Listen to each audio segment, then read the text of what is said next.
দুনিয়া ধোকা, দুনিয়া ধোকা।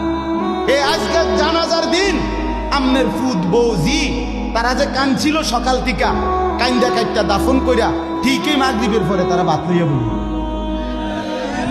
কি বলে? হ্যাঁ হ্যাঁ, মাগরিবের পরে হেরা ভাত খাইতে বলি। আর আত্মীয় স্বজনে যাইতে ধরে খাবায়, আরে যে কান্দাটা কাঁদছো আরো দুটা ভাত লও, আরো এক টুকরা গোস্ত লও।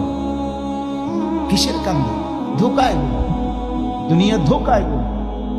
আমার আখেরাত আমার, আমার কবর আমার, আমার মালিকের সামনে আমাকে দাঁড়াইতে হবে।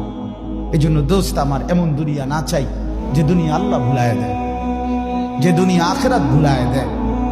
এমন কামাই করা না চাই যে কামাই নামাজ ছেড়ে দিতে হয়। কেন ছাড়বেন নামাজ? দুনিয়া করেন, কোনো মানা নাই। আল্লাহ তাআলা দুনিয়া বাদ দিতে নিষেধ করছে। দুনিয়া বাদ দিলে আপনি নেক আমল করবেন কেমন? দুনিয়াতে না থাকলে আপনি সেজদা দিবেন কেমন? শরীর সুস্থ না থাকলে আপনি নামাজ পড়বেন কেমন? হ্যাঁ, তাইলে দুনিয়া অর্জন করতে, কামাই করতে নিষেধ করে নাই, আল্লাহকে ভুলতে নিষেধ করছে, আখিরাত ভুলতে নিষেধ করছে, হারাম করতে নিষেধ করছে। আল্লাহ বলছে হালালের মাধ্যমে বান্দা আমি তোমার সমস্ত জরুরত পূরণ করতে সক্ষম। সক্ষম কিনা বলেন না? সক্ষম। বছরের পর বছর অসংখ্য মানুষ হালালের মাধ্যমে দুনিয়ার জরুরত পূরণ করছে। আল্লাহ আমাদেরকে বুঝ দান করুন।